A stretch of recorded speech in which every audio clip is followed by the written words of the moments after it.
কোন আইনে দাঁড়াতে পারবো না, প্রিজন ভ্যানে চিৎকার ইনুর।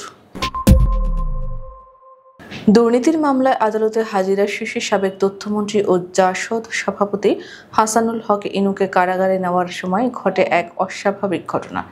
প্রিজন ভ্যানে দাঁড়িয়েছিলেন ইনু, এতে আপত্তি তোলেন দায়িত্বরত পুলিশ সদস্য। তখন ক্ষুব্ধ হয়ে ইনু প্রশ্ন তোলেন, আমি দাঁড়িয়ে থাকলে সমস্যা কোথায়? কোন আইনে নিষেধ আছে? সোমবার দুপুরে ঢাকার মহানগর দায়রা জজ আদালত প্রাঙ্গণে এই ঘটনাটি ঘটে। এর আগে সকাল 9:30টার দিকে ইনুকে কেরানীগঞ্জ কেন্দ্রীয় কারাগার থেকে আনা হয় আদালতে, রাখা হয় আদালতের হাজতখানায়।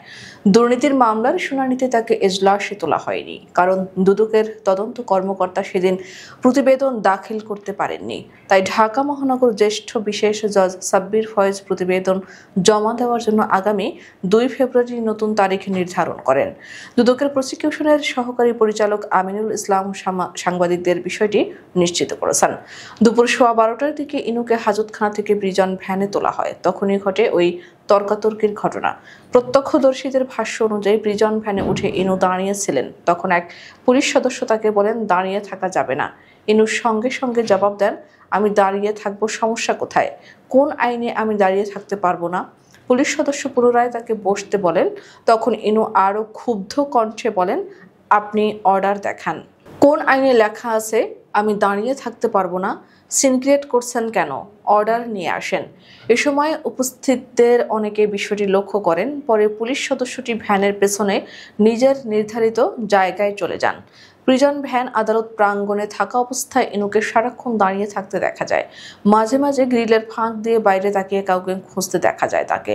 কিছুক্ষণ পর সেই পুলিশ সদস্য আবার ইনুর পাশে গিয়ে দাঁড়ান। তবে এরপর আর কোনো বাকবিতণ্ডা হয়নি। সরকার পতনের পর গত বছরের 26 অগস্ট উত্তরা থেকে হাসানুল হক ইনুকে গ্রেপ্তার করে পুলিশ। পরবর্তী সময়ে তাকে বিভিন্ন মামলায় গ্রেপ্তার দেখিয়ে রিমান্ডে নেওয়া হয়। দুদক গত 16 মার্চ ইনুর বিরুদ্ধে দুর্নীতির মামলা দায়ের করে।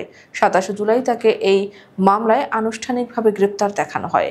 মামলার অভিযোগপত্রে বলা হয়েছে, তথ্যমন্ত্রী হিসেবে দায়িত্ব পালনকালে ক্ষমতার অপব্যবহার করে ইনু 4,84,25,507 টাকার জ্ঞাত আয় বহির্ভূত সম্পদের মালিক হয়েছেন। এছাড়া তার 4টি ব্যাংক হিসেবে 11,88,16,019 টাকার সন্দেহজনক লেনদেনের তথ্য পেয়েছে দুদক। একই সঙ্গে ইনুর স্ত্রী আফরোজা হকের বিরুদ্ধে দুর্নীতির অভিযোগ আনা হয়েছে। তার বিরুদ্ধে 1,49,85,074 টাকার জ্ঞাত আয় বহির্ভূত সম্পদ অর্জনের অভিযোগে পৃথক মামলা হয়েছে। দুদক বলছে, ইনুর উপার্জিত অবৈধ অর্থ ব্যবহার করে আফরোজা হক উল্লেখযোগ্য সম্পদ করেছেন।